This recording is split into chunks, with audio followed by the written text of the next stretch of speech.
Kasus Ambon versus Matraman ini sebenarnya adalah upaya-upaya untuk memancing massa untuk bisa memahamkan sebuah kejadian yang akan terjadi. Mungkin itu kerusuhan, mungkin itu chaos, bahkan mungkin itu adalah upaya penggulingan kekuasaan. Mungkinkah seperti itu? Nah, kalau Baraya termasuk suka dengan teori-teori konspirasi, saya akan bawa Baraya pada kejadian 1 tahun yang lalu. Assalamualaikum, selamat datang kembali di Guru Gembel Channel. Nah, apakah Baraya mengetahui konflik Ambon versus Matraman? Oke, kalau Baraya mengetahui itu, saya ngajukan kepada Baraya 3 opsi. Apakah Baraya termasuk orang yang percaya bahwa konflik itu sebenarnya adalah konflik horizontal biasa antar warga negara biasa saja? Atau yang kedua, Baraya percaya bahwa itu sebenarnya adalah upaya untuk mengalihkan isu dari isu yang jauh lebih besar. Kita mengetahui sekarang bahwa Pak Febri Ardiansyah itu terlibat kasus yang sangat besar, skandal yang sangat besar, dan ada pihak-pihak yang diduga sebagai saksi mata yang meninggal dunia secara tidak wajar. Dan ini tentu saja harus dialihkan isunya, diantaranya adalah dengan kasus Ambon versus Matraman ini. Atau Baraya punya kemungkinan yang lain, punya skenario yang lain di dalam benak bahwa sebenarnya kasus ini adalah bagian dari prakondisi dari sebuah kejadian yang jauh lebih besar yang akan kita nikmati di akhir tahun 2026. Jadi kejadian atau kasus Ambon versus Matraman ini sebenarnya adalah upaya-upaya untuk memancing massa untuk bisa memahamkan sebuah kejadian yang akan terjadi. Mungkin itu kerusuhan, mungkin itu chaos, bahkan mungkin itu adalah upaya penggulingan kekuasaan. Mungkinkah seperti itu? Nah, kalau Baraya termasuk suka dengan teori-teori konspirasi, saya akan bawa Baraya pada kejadian 1 tahun yang lalu. Di episode ke-926, saya pernah bercerita bahwa ada seekor burung yang memberikan wangsit kepada saya yang meramalkan bahwa tahun 2026 itu adalah tahun yang penuh kekacauan, penuh chaos. Sedemikian rupa sampai Pak Purbaya Yudi Sadewa itu akan digulingkan dengan cara yang menyakitkan di pertengahan tahun 2026. Baraya ingat saya menjelaskan video seperti itu, dan itu hanya akan terjadi kalau Pak Purbaya tetap konsisten dengan upayanya cenderung untuk membela rakyat daripada cenderung membela oligarki, dijelaskan di video itu. Tapi intinya adalah bahwa ada sebuah ramalan bahwa di tahun 2026 itu akan ada chaos yang cukup besar sampai mengarah pada penggulingan kekuasaan. Kemudian di episode ke-973 saya juga bercerita bahwa burung yang dimaksud itu memberikan kabar bahwa kejadian chaos atau kerusuhan atau demonstrasi besar atau upaya penggulingan kekuasaan itu terjadi di pertengahan tahun 2026. Dan kemudian di episode yang saya lupa karena itu ada di Gembulikum, di situ saya wartakan bahwa kemungkinan chaos atau upaya penggulingan atau demo besar-besaran itu terjadi di bulan Juni. Dan luar biasanya apa? Burung itu bukan kaleng-kaleng, Baraya. Mereka atau dia mengabarkan informasi-informasi yang ternyata sesuai dengan perkembangan zaman, walaupun mereka sudah mewartakannya 1 tahun yang lalu. Jadi kita mengetahui kemarin bulan Juni itu ada upaya besar-besaran dari sekelompok sipil, kalangan aktivis, kemudian mahasiswa dari sejumlah perguruan tinggi itu menggelar demonstrasi besar-besaran untuk menuntut Pak Prabowo Subianto memperbaiki kinerjanya. Kita mengetahui itu kan. Nah, itu artinya apa? Artinya demonstrasi besar-besaran yang mungkin saja bisa ditunggangi oleh banyak pihak itu ternyata sudah diramalkan 1 tahun sebelumnya. Dan ya, kita harus bersyukur dan kita patut berbangga hati ternyata Pak Prabowo Subianto berhasil mengatasi masalah itu semua. Pak Prabowo dengan timnya itu berhasil mengisolasi demonstrasi besar-besaran itu hanya terjadi di lapangan dan tidak diwartakan secara masif di media-media nasional kita, dan bahkan media-media sosial kita gagal untuk memviralkan demonstrasi besar-besaran di bulan Juni itu. Jadi salut ya, hebat sekali untuk bisa membungkam realitas yang ada di lapangan. Dan di tengah perang media yang akhirnya menghambat pemviralan demonstrasi besar-besaran di bulan Juni itu, pada akhirnya saya membuat video baru, yaitu di episode ke-1023. Saya jelaskan di situ bahwa kasus-kasus mistik yang terjadi di berbagai kawasan di Indonesia itu jangan-jangan adalah bagian dari kooperasi intelijen untuk menutup kerusuhan yang sudah terjadi atau mengantisipasi kemungkinan kerusuhan yang akan terjadi. Kan di episode itu saya jelaskan, kan kemarin itu ada pocong-pocong yang banyak di Indonesia. Nah, itu tuh sebenarnya adalah upaya untuk melakukan pemetaan terhadap kemungkinan atau mengantisipasi apa yang akan terjadi di masa depan. Begitu.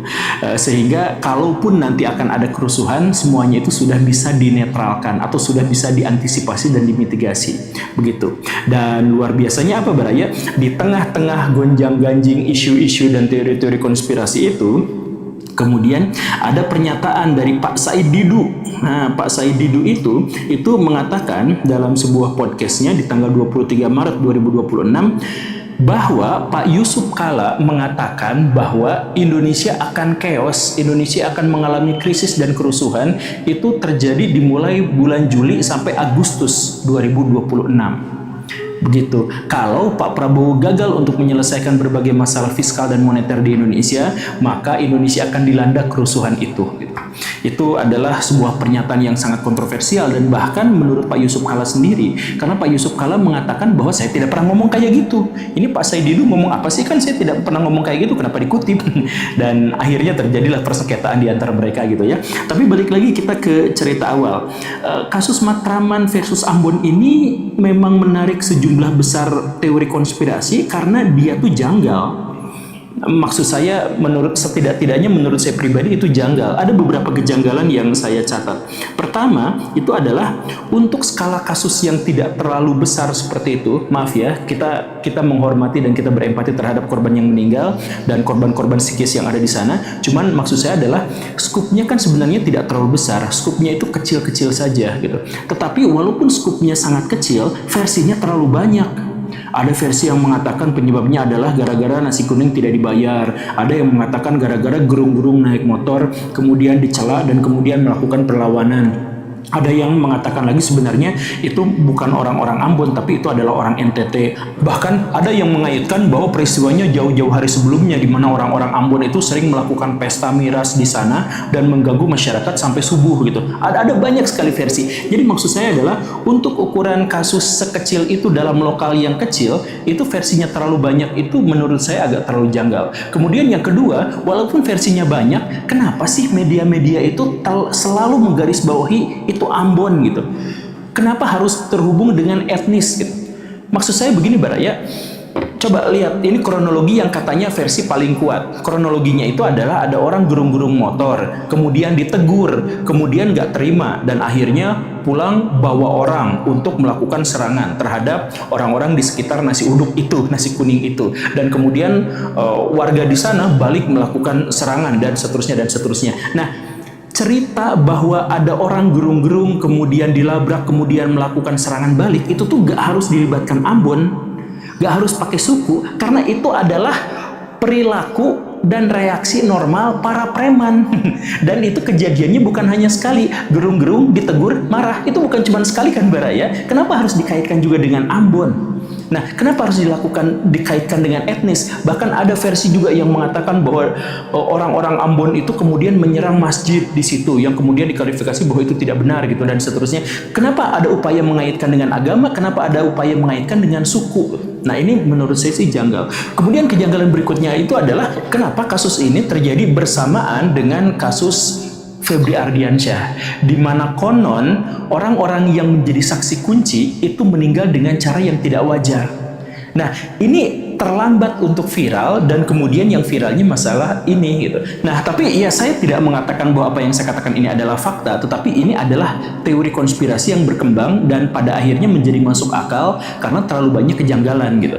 Dan sebenarnya kalau Baraya mau menganalisis, sebenarnya kita tuh nggak butuh bantuan kabar burung untuk bisa menebak-nebak dan menduga-duga terkait dengan masalah politik di Indonesia yang semakin lama tuh terkesan semakin panas gitu.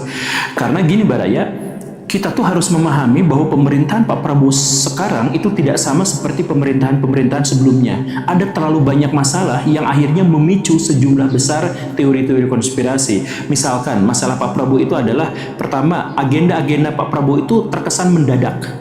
Jadi Koperasi Merah Putih tiba-tiba gejluk ada gitu ya. Kemudian bangunannya tiba-tiba gejluk ada di tengah kuburan gitu. Itu. Kemudian masalah berikutnya itu adalah keberadaan antek-antek asing. Ya karena Indonesia itu ada di dekat area-area konflik di masa depan seperti misalkan Cina, Taiwan, Amerika Serikat, Korea Utara, Korea Selatan, Jepang dan sebagainya, maka antek-antek asing di Indonesia juga sebenarnya sangat banyak, sangat besar gitu ya. Kemudian ada juga manuver dari sejumlah kalangan dan ditambah lagi masalah utama yang menyebabkan teori konspirasi itu bertebaran di mana-mana itu adalah karena koalisi Pak Prabowo itu terlalu besar tapi lemah, ringkih, rentan terhadap perpecahan. Ini yang menjadi masalahnya. Jadi gini Baraya, kalau Baraya mau membandingkan pemerintahan Pak Prabowo dengan pemerintahan yang sebelumnya itu relatif solid. Karena siapapun yang diangkat sama presiden itu adalah temannya, lingkar terdalamnya. Dan orang-orang yang berseberangan dengannya itu dilempar jauh-jauh sehingga hanya bisa berkoar-koar, bercerita, bernarasi di luar lingkar dalam istana. Kan begitu. Nah, tetapi pendekatan Pak Prabowo Subianto itu beda banget. Pak Prabowo Subianto itu lawan politiknya direkrut, musuhnya diambil, oposisinya menjadi bagian dari pemerintahan, tukang kritiknya dikasih jabatan. Jadi akhirnya apa? Pak Prabowo Subianto sekarang itu memiliki koalisi yang terlalu gemuk, terlalu besar, tidak efisien dan saling sikut satu sama lain. Coba, setiap partai-partai politik dikasih jatah, sampai akhirnya kabinetnya begitu penuhnya. Kemudian jabatan-jabatan strategis diberikan kepada bagi-bagi kue, kepada para pendukungnya dan orang yang bersedia mendukungnya, dikasih semuanya. Nah, inilah yang akhirnya menyebabkan orang-orang yang berbeda kepentingan di dalam pemerintahan, di dalam koalisinya sendiri itu ribut satu sama lain. Dulu mah luar versus dalam, sekarang mah orang luarnya hampir tidak ada, semuanya ada di dalam dan semuanya itu mulai sikut satu sama lain dan akhirnya coba bongkar-bongkar rahasia di dalamnya. Kita melihat ada beberapa faksi atau beberapa kelompok di dalam kubu Pak Prabowo itu yang bertentangan satu sama lain. Ini teori konspirasi ya. Kita lihat yang pertama Pak Syafri versus Pak Dasko. Ini ribut terus. Kemudian Kejagung versus Polri, ini yang sudah kita ketahui. Polri versus TNI, nah, itu juga ketahui. Kemudian merembet ke skup yang lebih bawahnya lagi, Pak Listio Sigit dengan sejumlah Kapolda. Kemudian pendukung Jokowi versus pendukung Prabowo. Kemudian buzzer-buzzer Jokowi versus buzzer-buzzer Prabowo.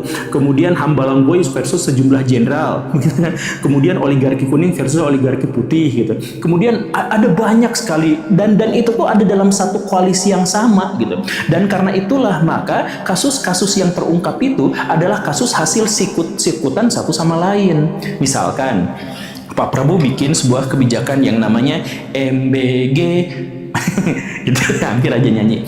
MBG ya. Nah, kemudian MBG itu dilaporkan ada banyak sekali kasus korupsi di dalamnya. Akhirnya apa? Akhirnya kejaksaan itu mencoba mengungkap dan akhirnya terbukti sejumlah perwira tinggi polisi itu menjadi bagian dari skenario korupsi besar-besaran terhadap MBG itu. Begitu kan? Ditangkaplah perwira polisi itu. Gak lama kemudian, sekitar 6 atau 7 hari berikutnya, giliran sebaliknya, polisi langsung menggerebek kejaksaan dan menangkap Jampitsus beserta alat-alat bukti. Di antaranya adalah sejumlah besar emas, kemudian uang dan lain-lain di sebuah rumah mewah yang rahasia. Itu ada Caspernya di situ. Nah, begitu kan? Jadi satu sama lain ribut dan kemudian di tengah-tengah itu tiba-tiba TNI itu datang dan membela kejaksaan dan mencoba mengambil wilayah penyelidikan. Nah, setelah itu kejadiannya berikutnya apa? Kejadiannya adalah polisi juga langsung datang dan baik polisi maupun TNI itu media-media mewartakan masing-masing sudah bawa senapan laras panjang, Baraya. Bayangkan. Nah, setelah itu kejadiannya apa? Media-media langsung menyudutkan Febri Ardiansyah dan menciptakan teori konspirasi baru bahwa Febri Ardiansyah sebenarnya meminta bantuan kepada Syafri Samsudin atau bahwa emas dan uang itu sebenarnya adalah milik dari Syafri Samsudin. Kan ada narasi yang seperti itu. Kenapa narasi ada yang seperti itu? Karena diduga media-media di Indonesia itu kan berpihaknya kepada Dasko. Dasko itu menguasai media di Indonesia. Itu teori konspirasinya. Tapi kalau Baraya tidak percaya, coba cek misalkan Baraya ngejelekin Pak Dasko misalkan gitu ya. Itu media biasanya langsung bereaksi untuk menyangkal atau melakukan klarifikasi gitu. Biasanya seperti itu gitu. Nah, konon katanya Pak Dasko yang bermusuhan dengan Syafri Syamsuddin itu menguasai media sehingga dia langsung menebarkan berita-berita bahwa Jampitsus ini dibela-belain sama Syafri Syamsuddin, bahkan Syafri Syamsuddin inilah pemilik kekayaan yang sesungguhnya dari uang yang digerebek sama polisi itu. Begitu kan? Nah, jadi ada teori seperti itu. Nah, makanya ketika datang Pak Hotman Paris Hutapea untuk membela Febri Ardiansyah, Pak Hotman itu langsung diserang habis-habisan sama media gitu. Dipancing-pancing, setelah marah langsung dijadikan sebagai umpan dan kemudian melakukan serangan balik, ditekan terus-terusan sampai Pak Hotman itu mundur seminggu setelah menyatakan dukungannya terhadap Pak Febri Ardiansyah. Nah, kenapa Pak Hotman itu langsung didorong-dorong keluar seperti itu? Karena Pak Hotman sendiri itu memiliki kekuatan media yang sangat besar. Jadi kalau dia masuk ke dalam lingkaran dan perputaran konspirasi ini, dia akan mengubah peta jalannya konspirasi. Nah, siapa salah satu yang menyerang Pak Hotman itu adalah anaknya sendiri, Pak Frans Hutapea, yang konon katanya memiliki kedekatan istimewa dengan Pak Dasko. Jadi balik lagi ke situ, Baraya. Nah, kenapa Pak Dasko dengan Pak Syafri Syamsuddin itu bermusuhan sedemikian rupa? Ya karena Pak Syafri itu adalah seorang militer yang ingin Indonesia itu menggunakan pendekatan-pendekatan militer untuk menyelesaikan masalah-masalahnya. Bahkan termasuk juga ada skenario bahwa beliau inilah yang memaksakan untuk melakukan darurat militer di Indonesia. Pak Dasko menolak itu. Karena itulah Pak Dasko cenderung lebih dekat kepada Pak Polisi dan cenderung untuk melindungi Pak Listio Sigit. Begitu ceritanya. Nah, karena itu Pak Listio Sigit juga mendapatkan serangan dari berbagai pihak. Ada upaya-upaya menggulingkan Pak Listio Sigit seperti yang kita ketahui ini di media-media ya mainstream yang kita ketahui. Nah, cuman masalahnya, emangnya kalau Pak Listio Sigit itu sudah digantikan, terus siapa penggantinya? Nah, ini juga menghasilkan banyak sekali sikut-sikutan di antara orang-orang elit yang berkepentingan. PDIP misalkan diduga atau pernah diskenariokan sudah mendorong-dorong Pak Listio Sigit digulingkan dan digantikan oleh calonnya. Kenapa seperti itu? Karena Pak Listio Sigit terlalu dekat ke Jokowi, dan karena itu PDIP yang punya dendam besar kepada Pak Jokowi itu mencoba untuk melemahkan kekuatan Pak Jokowi, diantaranya adalah dengan mencopot Pak Listio Sigit untuk digantikan dengan kadernya. Ada yang mengatakan seperti itu. Ada juga yang mengatakan bahwa Pak Listio Sigit itu nanti akan digantikan oleh Pak Karyoto. Siapa? Mantan Kapolda Metro Jaya yang juga adalah besan dari Pak KDM. Nah, digantikan seperti itu agar apa? Agar pihak Gerindra dan ya kelompok-kelompoknya itu menjadi lebih aman. Karena selama dipegang sama Pak Listio itu kan kubunya di Solo, ya, teori-teorinya kan seperti itu. Dan setelah itu muncul pula karena KDM itu dekat dengan mantan Kapolda, dan kemudian beliau juga mulai ditarik-tarik masuk ke dalam lingkar istana. Nah, makanya ada teori juga, ada upaya sekarang itu untuk menyandingkan Pak KDM dengan Gibran. Jadi nanti 2029 itu ada upaya menggandakan Gibran sebagai calon presiden, KDM sebagai wakil presidennya. Nah, sekarang suara-suara itu tuh mulai didorong ke sana gitu. Nah, caranya bagaimana? Caranya adalah kan Pak KDM sekarang itu ada di kubunya Pak Prabowo, sedangkan yang mencalonkannya itu ada di kubunya Gibran. Nah, maka Pak KDM itu nanti akan dicoba ditarik-tarik masuk ke Golkar.